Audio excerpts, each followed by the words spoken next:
आंध्र की इस धरती से पंजाब के लोगों को भी बधाई देता हूं। साथियों, हमारे आंध्र प्रदेश के पास हमेशा से विकसित भारत का ग्रोथ इंजन बनने का सामर्थ्य रहा है।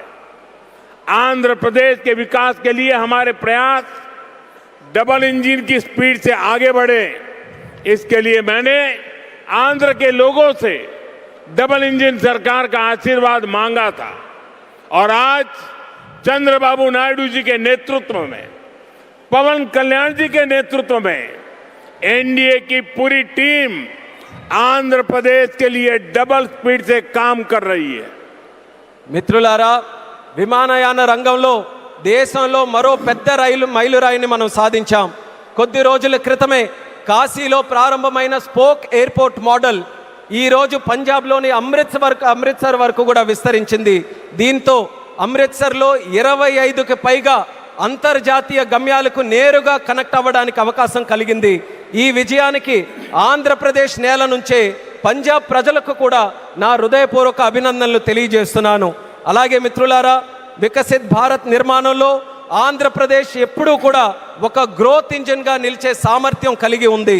ఆంధ్రప్రదేశ్ అభివృద్ధి కోసం డబుల్ ఇంజిన్ వేగంతో మా ప్రయత్నం ముందుకు సాగాలని నేను ఆంధ్ర రాష్ట్ర ప్రజలకు డబుల్ ఇంజిన్ ప్రభుత్వం కోసం ఆశీర్వాదాన్ని నేను కోరాను. ఈరోజు చంద్రబాబు నాయుడు గారి నాయకత్వంలో, పవన్ కళ్యాణ్ గారి నాయకత్వంలో ఎన్డీఏ టీం మొత్తం ఆంధ్రప్రదేశ్ అభివృద్ధి కోసం డబుల్ వేగంతో పనిచేస్తుందని గర్వంగా తెలియజేస్తున్నాను.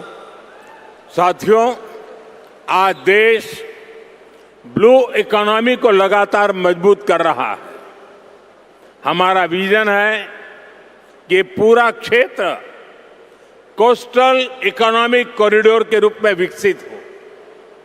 इसी लक्ष्य के साथ विशाखापट्टनम से कृष्णापट्टनम तक हमारे पुराने पोर्ट्स को आधुनिक रूप दिया जा रहा है। इसके अलावा मुलापेटा और रामायापट्टनम में हम नए पोर्ट्स भी बना रहे हैं। మిత్రులారా, ఈరోజు దేశం బ్లూ ఎకానమీని నిరంతరం బలోపేతం చేస్తుంది. మా విజన్ ఈ మొత్తం ప్రాంతాన్ని ఒక కోస్టల్ ఎకనామిక్ కారిడార్గా అభివృద్ధి చేయడం. ఈ లక్ష్యంతో విశాఖపట్నం నుంచి కృష్ణపట్నం వరకు మన పాత పోర్ట్స్ అన్నిటినీ కూడా ఆధునీకరిస్తున్నాం. అదే సమయంలో మూలపేట మరియు రామయ్యపట్నంలో కొత్త పోర్ట్స్ని కూడా మనం నిర్మించబోతున్నాం. साथियों, पोर्ट डेवलपमेंट के साथ साथ पूरे आंध्र में हाईवे और एक्सप्रेसवे का नेटवर्क तैयार हो रहा है। विशाखापट्टनम रायपुर एक्सप्रेसवे जैसे प्रोजेक्ट इस पूरे क्षेत्र को रफ्तार दे रहे हैं. మిత్రులారా, పోర్టుల అభివృద్ధితో పాటు ఆంధ్రప్రదేశ్ మొత్తం హైవేస్, ఎక్స్ప్రెస్వేస్ నెట్వర్క్ని విస్తృతంగా పెంచుకుంటూ పోతుంది. విశాఖపట్నం రాయ్పూర్ ఎక్స్ప్రెస్వే వంటి ప్రాజెక్టులు ఈ ప్రాంతానికి సరికొత్త వేగాన్ని అందిస్తున్నాయి. साथियों, ये पूरा रीजन देश के बड़े औद्योगिक केंद्रों से आसानी से जुड़े, इसके लिए आज आंध्र प्रदेश में करीब 1 लाख करोड़ रुपीस की रेलवे परियोजनाओं पर काम चल रहा है. राज्य के पूरे रेल नेटवर्क का इलेक्ट्रिफिकेशन हो चुका है. यहां 70 से ज्यादा रेलवे स्टेशनों को भी आधुनिक बनाया जा रहा है. మిత్రులారా, ఈ ప్రాంతం మొత్తం దేశంలోని ప్రధాన పారిశ్రామిక కేంద్రాలతో మరింత సులభంగా అనుసంధానం అవ్వడానికి ఈరోజు ఆంధ్రప్రదేశ్లో దాదాపు 1,00,000 కోట్ల రూపాయలు విలువైన రైల్వే ప్రాజెక్ట్స్ తాలూకా పనులు కూడా జరుగుతున్నాయి. రాష్ట్రంలో రైల్వే నెట్వర్క్ అంతా ఇప్పటికీ పూర్తిగా ఎలక్ట్రిఫికేషన్ అయ్యింది. అదేవిధంగా 70కి పైగా రైల్వే స్టేషన్లు కూడా ఆధునీకరిస్తున్నాం. साथियों, आज इस क्षेत्र के विकास में पीएम गति शक्ति नेशनल मास्टर प्लान भी बड़ी भूमिका निभा रहा है. पीएम गति शक्ति के माध्यम से इस पूरे क्षेत्र में रेल, पोर्ट और एयरपोर्ट को एक साथ जोड़ा जा रहा है.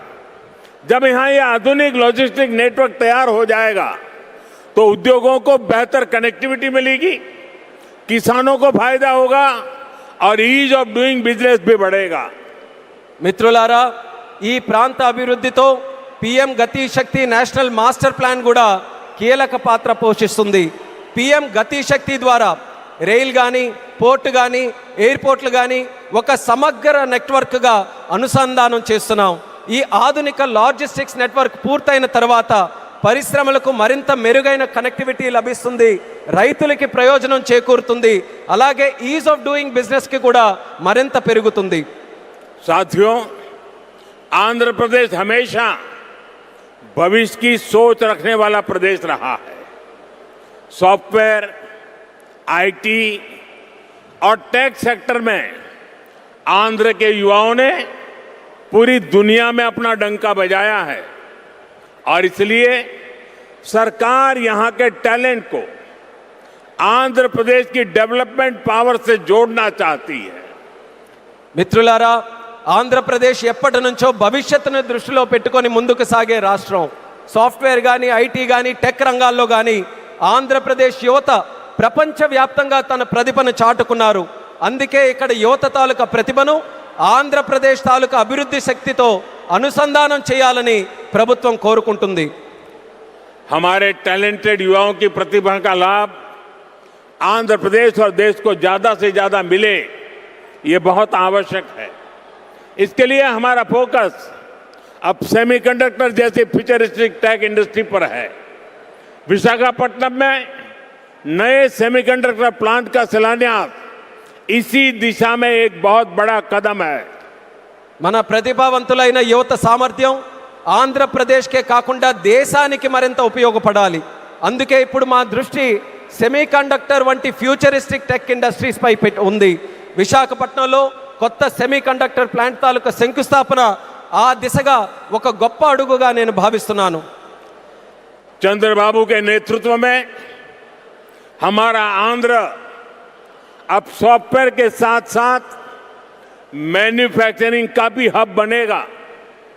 इससे आंध्र में फ्यूचरिस्टिक जॉब्स तैयार होगी, टेक इंडस्ट्रीज के लिए नया वातावरण तैयार होगा. చంద్రబాబు నాయుడు గారి నేతృత్వంలో ఇకపై మన ఆంధ్రప్రదేశ్ సాఫ్ట్వేర్ హబ్ మాత్రమే కాదు, మ్యానుఫ్యాక్చరింగ్ హబ్గా కూడా ఎదగబోతుంది. దీంతో ఆంధ్రప్రదేశ్లో ఫ్యూచరిస్టిక్ జాబ్స్ సృష్టించబడతాయి. టెక్ ఇండస్ట్రీస్కు అనుకూలమైన ఒక కొత్త ఈకో సిస్టమ్ కూడా ఇక్కడ ఏర్పడుతుంది. साथियों, वर्ल्ड इकोनॉमी में कहीं भी किसी भी ग्रोथ सेंटर का निर्माण सिर्फ एक फैक्ट्री से नहीं हो सकता. उसके लिए एक पूरे इकोसिस्टम की जरूरत होती है. आज आंध्र प्रदेश में हम ग्रोथ का वही इकोसिस्टम तैयार कर रहे हैं. चंद्रबाबू नायडू जी व्यक्तिगत स्तर पर दिन रात मेहनत करते हैं. इसी का परिणाम है आज दुनिया की कई बड़ी बड़ी कंपनियां यहां निवेश करने के लिए आना चाहती हैं. మిత్రులారా, ప్రపంచ ఆర్థిక వ్యవస్థలో ఏ గ్రోత్ సెంటర్ అయినా ఒక్క ఫ్యాక్టరీతో నిర్మించబడదు. దానికోసం ఒక పూర్తి ఈకో సిస్టమ్ని మనం ఏర్పాటు చేయాలి. ఈరోజు ఆంధ్రప్రదేశ్లో మనం అలాంటి గ్రోత్ ఈకో సిస్టమ్ని నిర్మించబోతున్నాం. మన ముఖ్యమంత్రి చంద్రబాబు నాయుడు గారు వ్యక్తిగతంగా రాత్రి పగలు రాష్ట్రం కోసం కష్టపడుతున్నారు. దాని ఫలితంగానే ఈరోజు ప్రపంచంలో ఉన్నటువంటి ప్రముఖ కంపెనీలు ఇక్కడ పెట్టుబడులు పెట్టడానికి ఎంతో ఆసక్తి చూపిస్తున్నాయి. साथियों,